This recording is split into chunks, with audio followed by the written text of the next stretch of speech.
नमस्ते, अभिवादन आपका इनोसेंट इन्वेस्टर के इस नए वीडियो में आपके लिए डिस्क्लेमर। बाजार बहुत ही भयानक आज हमको गिरावट देखने को मिली। बाजार जहां से खुली लगातार वहां से गिरावट दिखाई। डे लोज के आसपास की क्लोजिंग हमको मिली है। थोड़ा सा हम रिकवर किए हैं, लेकिन वो रिकवरी कुछ खास मायने रखती नहीं है, क्योंकि हमने बहुत इंपॉर्टेंट लेवल वाले सपोर्ट को तोड़ा है, जो कि 14,730 का था। कल मैंने आपको इस लेवल के इंपॉर्टेंस के बारे में बात बताई थी, उस पर हम डिस्कशन करेंगे। लेकिन हम अगर ग्लोबल मार्केट से अपनी बाजार को कंपेयर करें तो ये जो गिरावट है ये एज यूजुअल है, क्योंकि ग्लोबल मार्केट से हमको नेगेटिव संकेत मिल रहे थे। हम ग्लोबल मार्केट्स पे ऊपर चढ़े थे और उसी के कारण हम गिरावट भी दिखा रहे हैं। तो सब कुछ बात बराबर हो रही है। हम अपनी प्रॉब्लम्स को अभी भी इग्नोर कर रहे हैं, जो कि बहुत अच्छी भी बात है। क्यों? क्योंकि देखो, जब सबको पता है कि शेयर आया तो वहां पर उस कारण अब बाजार डायरेक्टली नहीं गिरेगी, इनडायरेक्ट वे में कैसे गिरेगी? स्टॉक्स का रिजल्ट बुरा आना चालू हुआ, कोई बुरी न्यूज आ गई, स्टॉक के साथ कुछ बुरा हो गया, तो आपको स्टॉक स्पेसिफिक बहुत ज़्यादा अलर्ट होने की ज़रूरत है। मैं निफ्टी ट्रेडर पैटर्न वालों की बात कर लेता हूँ। निफ्टी फ्यूचर्स यहाँ पर आपको 3 मिनट की कैंडल पे बढ़िया सेल सिग्नल मिला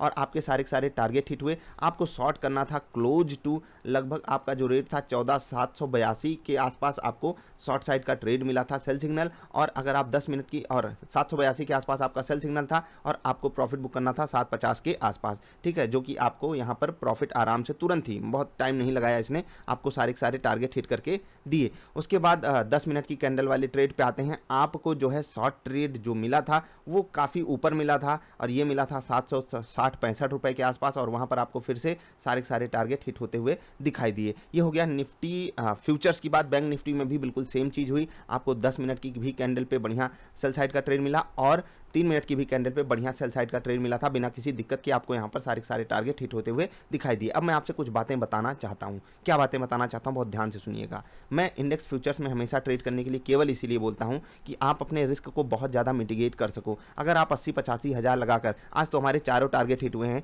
आज फिर से हमारा, कल भी हमारे 8,000 बने थे, आज भी हमारे 8,000 बने। अब ये 10% प्रॉफिट हम रोज नहीं पाएंगे। मैं फिर से बार बार बता रहा हूँ, ये 2 दिन हमारे लिए बहुत अच्छे गए हैं, लेकिन हो सकता है आने वाले 2-4-6 दिन हम सिर्फ कॉस्ट टू कॉस्ट रहें। हो सकता है 1-2 दिन हमको लॉस भी लेना पड़ जाए। इसलिए आप अलर्ट मोड में ही ट्रेड किया करो, सोच समझ के ट्रेड लिया करो। जो भी आपको पैटर्न में बताई गई हैं बातें, जहां पर आपको सिग्नल मिल रहा है उसके बहुत नज़दीक पे आपको ट्रेड लेना है। ऐसा नहीं कि आप रुक गए या फिर इंतजार कर रहे हो या फिर ट्रेड ही एकदम लेट लेने चले गए, तो वो आपके लिए दिक्कत करेगा। ठीक, ये तो हो गई नॉर्मल सी बात। लेकिन अब जो बात हो रही है यहाँ पर, मैं इंडेक्स फ्यूचर्स में ही क्यों आपको ट्रेड करने के लिए बोलता हूँ, क्योंकि आज आपने गोदरेज सीपी को देखा होगा। यहाँ पर मैं कुछ कैलकुलेशन कर रहा था, अगर आपने देखा हो तो ये स्टॉक जो है बहुत भयानक तरीके से आज अपसाइड का मोमेंटम दिखाया है। लेकिन इस अपसाइड मोमेंटम में दर्द बहुत ज़्यादा है। कुछ बड़े प्लेयर्स आपस में लड़ाई कर रहे थे, उनकी भी चाल है, ठीक है, अच्छी बात है। होता है ना कि कभी कभी बड़े बिल्ली की लड़ाई में छोटी बिल्ली जीत जाती है, तो बहुत से लोगों ने यहाँ पर पैसा बनाया है। लेकिन मुझे ये पता है, मैंने इससे पहले ट्राइडेंट वाली वीडियो में भी ये बात बताई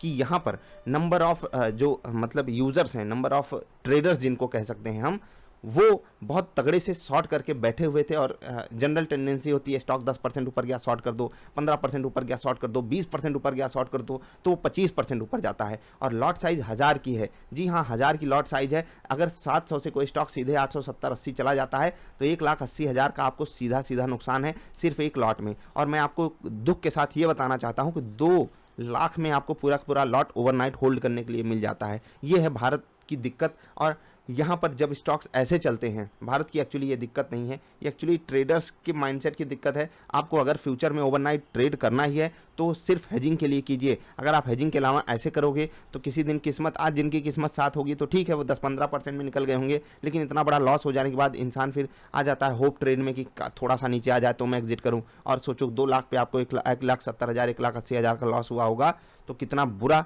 लग सकता है। ये है रियलिटी स्टॉक मार्केट की। यहाँ पर अपॉर्चुनिटी अगर है तो बहुत खतरनाक सिचुएशन भी है। इसीलिए मैं कहता हूँ सिर्फ इंडेक्स फ्यूचर्स में ही ट्रेड किया करो, अगर किया करो वो भी इंट्राडे में। इंट्राडे में आप सेट पैटर्न पे ट्रेड कीजिए, टेक्निकल इंडिकेटर पे ट्रेड कीजिए।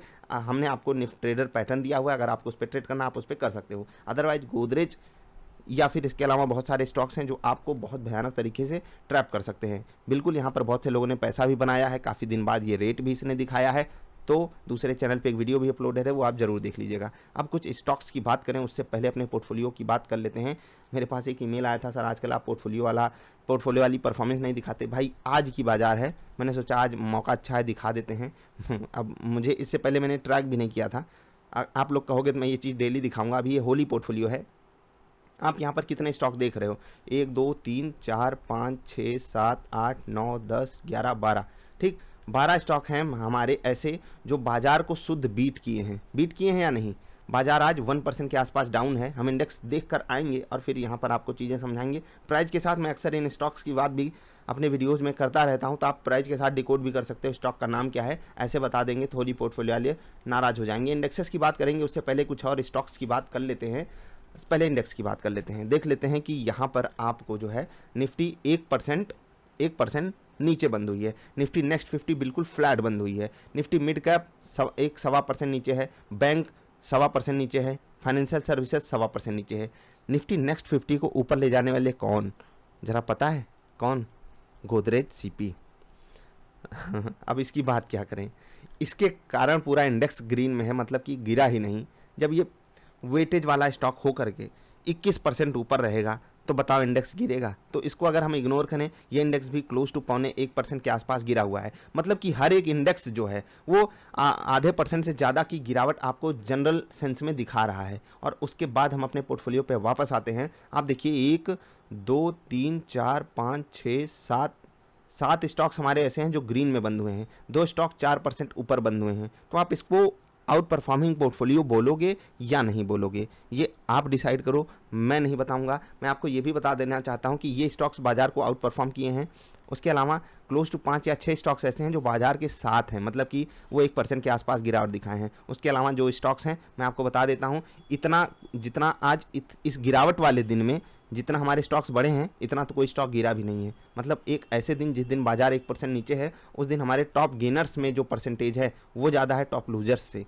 मतलब समझ गए? हाँ, मतलब गिरावट कोई भी हमको 4% से ज़्यादा नहीं दिखाया है। इवन 3% भी मुझे नहीं लगता कि कोई दिखाया है। एग्जैक्टली मैंने देखा नहीं, लेकिन 3% भी गिरने वाले स्टॉक्स नहीं हैं।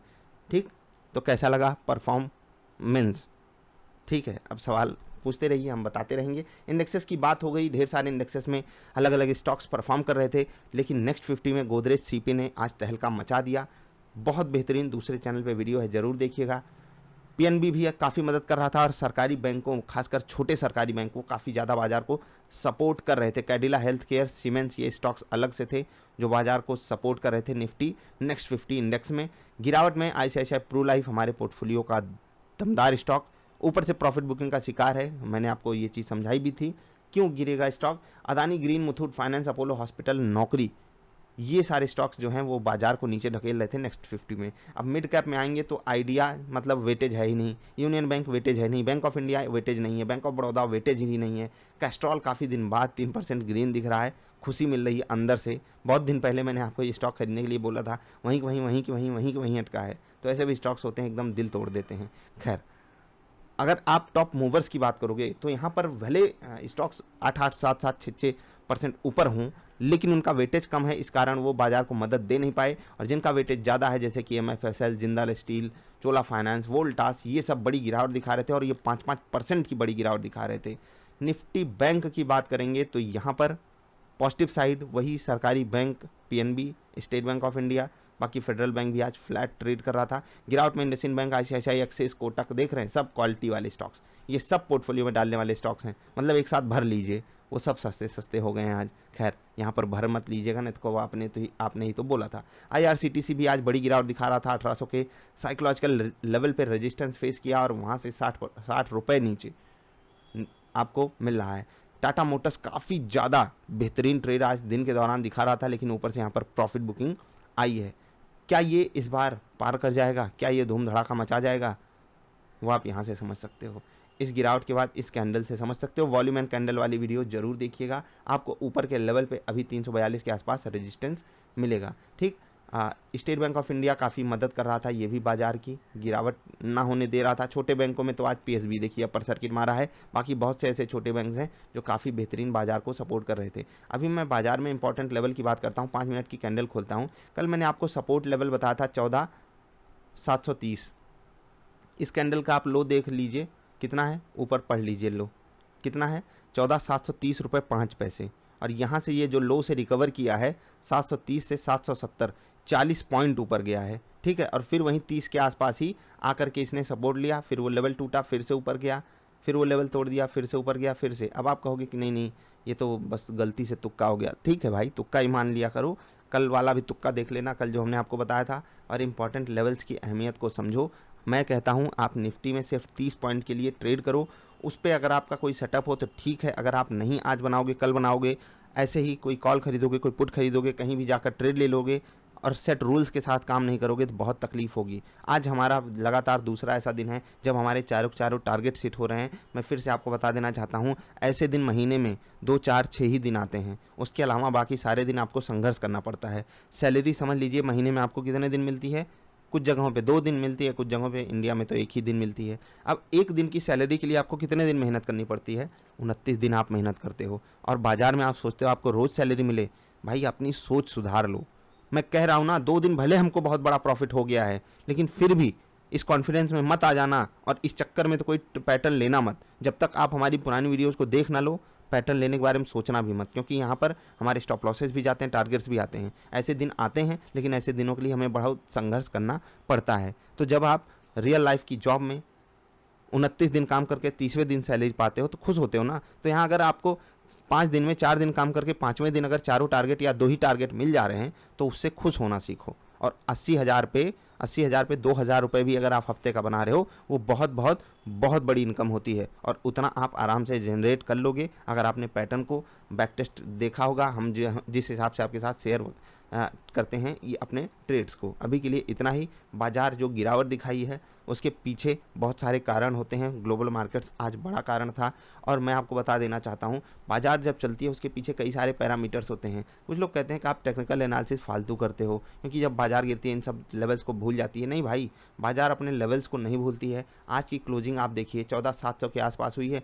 बहुत बेहतरीन क्लोजिंग आप इसको कह सकते थे तब जब 750 पे ऑप्शन डेटा एकदम डिस्टॉर्ट ना हो गया होता, खतरनाक ना बन गया होता। अभी सब कुछ बुरा नहीं हो गया है। अगर ग्लोबल मार्केट सही हो गई, हम तुरंत 750 के ऊपर निकलकर सस्टेन करेंगे, सब कुछ नॉर्मलेंसी की तरफ लौट आएगा। लेकिन अभी के हिसाब से अगर हम सिर्फ और सिर्फ क्लोजिंग बेसिस पे इस डेटा को देखें, 700 के आसपास की क्लोजिंग, तो हमको एक नेगेटिव चीज़ दिखाई देगी। कैंडल भी नेगेटिव है। जैसा कि कल मैंने कहा था कि ये जो ग्रीन कैंडल आपको दिखाई दे रही है इसके पीछे लालिमा छुपी हुई है, उस लालिमा को हम देख नहीं पा रहे हैं। आज बाजार गैपअप की, ये अनएक्सपेक्टेड था बाजार गैपअप की, लेकिन सस्टेन बिल्कुल नहीं कर पाई। ये होता है ट्रैप करने का आसान तरीका। खैर, इंट्राडे ट्रेड्स हम शेयर करेंगे शाम को। अभी आपसे अलविदा लेते हैं। वीडियो कैसी लगी ज़रा बताइएगा। हम मिलते हैं फिर से। नमस्कार।